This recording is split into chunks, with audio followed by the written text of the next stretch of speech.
in those big movies, but I have got that experience and always will have. So I've been in some other ones, and that one you mentioned earlier, Liberty Crossing, that's one that it's still in pre-production. That's to be a TV movie, but I'm not sure exactly where that stands. But whenever they get all that ready to go, I'm looking forward And where to can doing that. and where can people see The Last Will in some of your other movies? Beg your pardon? And where can people see The Last Will? Well, the last I saw it was on like the Hallmark Channel, or it was on some obscure cable channel. But it can probably be found on. I'm not good about Netflix and Amazon and all this stuff, but I'm certain it can be found in any place movies can be found. You know, whether you want to go buy a DVD of it. I think somebody said they found one at Walmart one time, or you can just probably pull it up and find it somewhere. I would suspect, but I don't know for sure because, like I said, I don't really know how all that works. I'm not very sophisticated technically. Yeah, and we'll eventually have people check you out and everything else. And what was it like working with Tatum ONeal and Tom Berenger and the other celebrities you worked for in that film? What was it like? Well, it was interesting. Everybody was nice to work with. I actually rode over to do our scenes one night with. It was four of us in the van. It was me and Tom Berenger and Tatum ONeal and Patrick Muldoon. We all rode over together, and I'm sitting there thinking, I can't believe if my friends could see what I'm doing right now, they'd never believe this. And it's amazing how those people, and of course, since I'm with them, how I was treated. And I can see how they would all kind of have a skewed view of the real world because, man, do people bend over backwards to do anything for you? It is absolutely amazing. When I pulled into the area where the film shoot was going to be, I told the security guard what I was doing, and man, and I needed to park someplace, and he went out and stopped traffic, and it was just like, my God, I could get used to this. I mean, on a scale of 1 to a million, I'm about a 1 when it comes to movie stars, but I mean, that was enough for me. I can imagine these big stars, the George Clooney's of the world, what kind of treatment they get. Mm-hmm. That is amazing. You're working with really good people as well, too. You also were in Life or Death and Face of Death, and also American Preservation, The New Pastor. Maybe you can just tell us a little bit about those.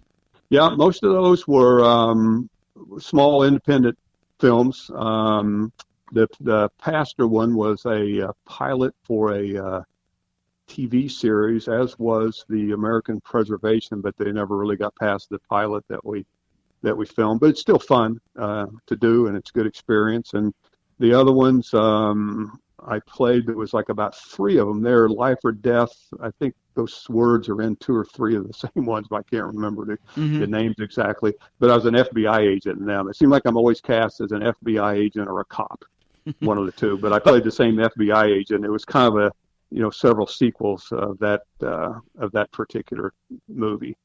That is amazing. They have you as an FBI agent, but then you're almost like a sales and marketing guy, and you're like a comedian. So it's like, I can imagine hands up or something. So yeah, I don't know. It's again, it's strange. I would sit there and think, I can't believe I'm doing this, but it's been fun. And last year I got to do a live play. I'd never done that before, so that was fun, to act in front of a live audience.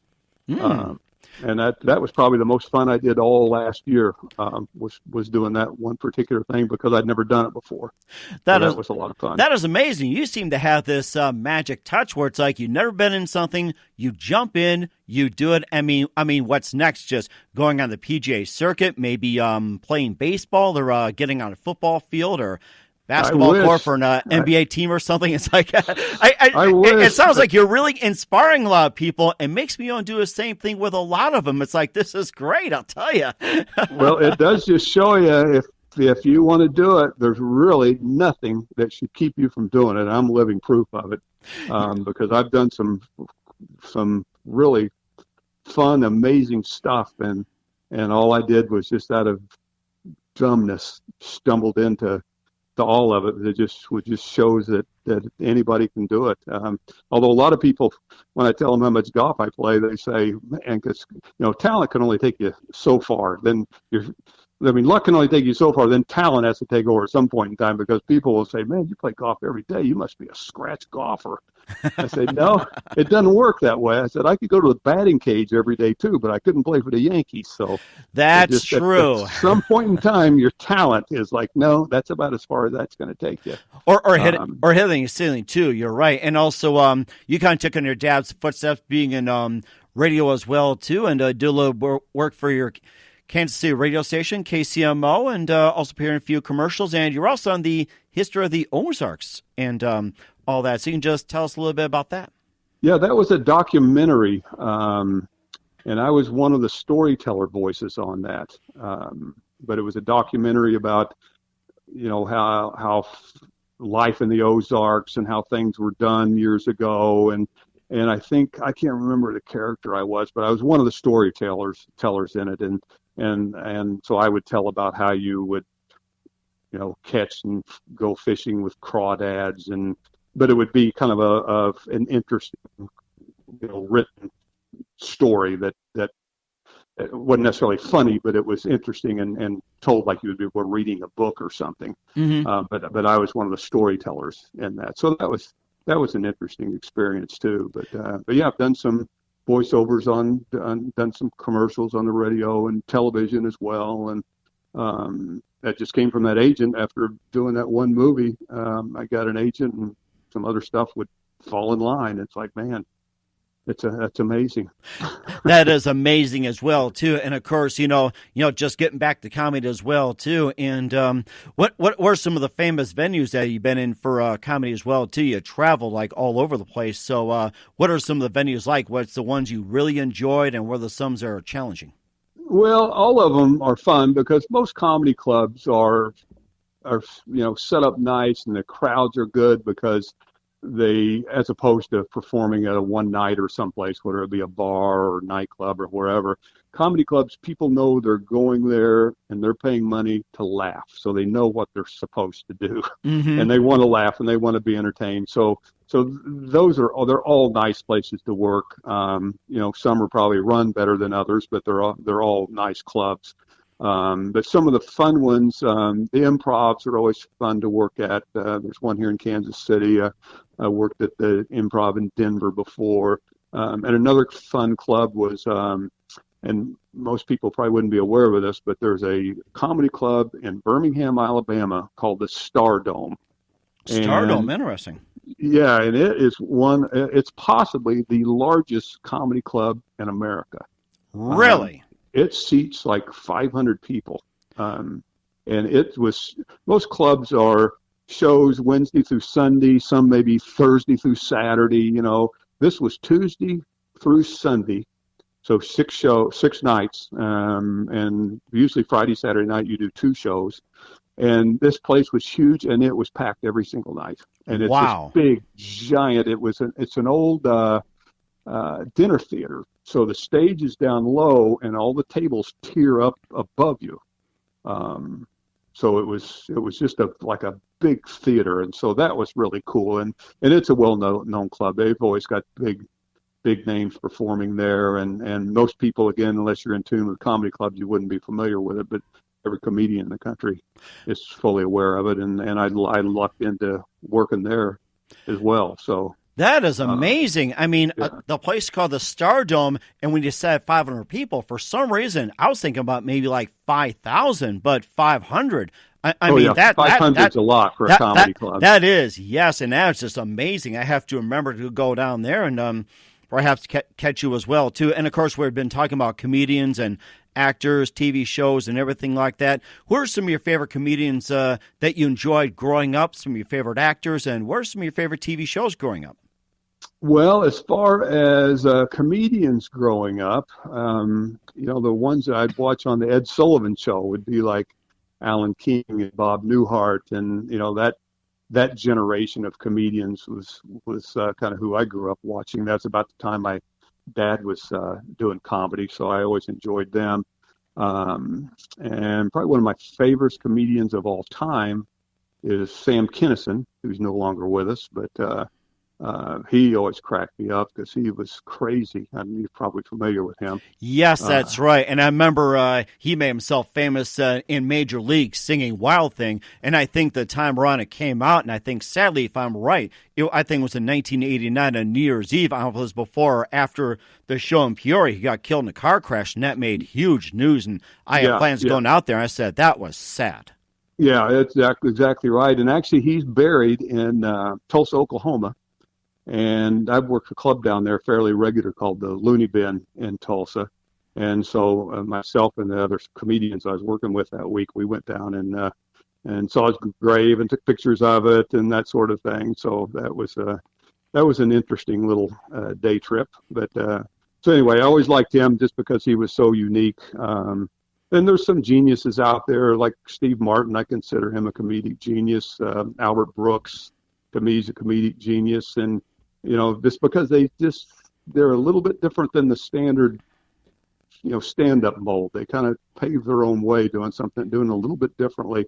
And I've always admired that. So I like those guys. Probably my favorite comedian today is Bill Burr. And I don't know if you're familiar with Bill Burr or not, but